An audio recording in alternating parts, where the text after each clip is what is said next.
Bro உங்க friend லிஸ்ட்ல இருக்கிற ஒரு பொண்ணுக்கு ப்ரொபோஸ் பண்ணுங்க, அதுவும் லைவா. என்ன ப்ரோ செருப்படி வாங்கலாம் பிளான் போட வச்சிட்டீங்களோ? இப்பதான் கொஞ்சம் கொஞ்சமா ரீச் ஆகுற, அதுக்குள்ள செருப்படி வாங்கணும்னா எப்படியா? சரி ஓகே ப்ரோ, உங்களுக்கோசம் பண்றேன். ஆனா எனக்கோசம் நீங்க ஒன்று பண்ணணும். என்னன்னா உங்களோட லெவல் என்ன, உங்க கேம் லெவல் என்னன்னு சொல்லிட்டு மறக்காம கமெண்ட் பண்ணிட்டு போங்க. யாரு கமெண்ட் பண்றீங்கன்னு சொல்லிட்டு பாக்குறேன். மறக்காம ஃபாலோ பண்ணிங்க, யூடியூப் சேனல் வந்து சப்ஸ்கிரைப் பண்ணிங்க. சரியா? சரி வாங்க, என் ஃப்ரெண்ட் லிஸ்ட் செல்லமான ஒருத்தருக்காக உங்களை இன்வைட் பண்ணி விட்டேன். சரி லைவா பண்ணது தான். சரி வாங்க மைக் ஆன் பண்ணி பேசுவோம். ஹலோ சொல்லுங்க. கேக்குதா? கேக்குறது. உங்க கிட்ட நான் ஓப்பனா ஒரு விஷயம் சொல்லணும், சொல்லவா? சொல்றோம். ஓப்பனா சொல்லிடுறேன், உங்களை நான் லவ் பண்றேன்.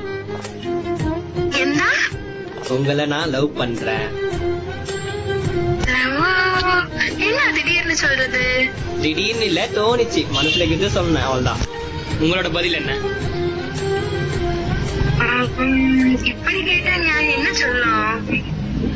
எஸ் ஆர் நோ தான் சொல்லணும். என்ன உங்களுக்கு பிடிக்குமா பிடிக்காதா? எனக்கு இஷ்டம் தான், பட் லவ்னா அது யோசிக்கணும்ல. சரி சரி சரி, எதுவும் மைண்ட்ல ஏத்திக்காதீங்க. ஒரு ஃபாலோவர் கேட்டாரு, அதனால தான் சும்மா பிராங்க் பண்ணேன். நீங்க எதுவும் தப்பா நினைச்சுக்காதீங்க. இல்ல இல்ல இல்ல இல்ல. சரி ஓகே. அப்ப பட் என்ன பிடிக்கும் உங்களுக்கு? பிடிக்கும். Okay okay.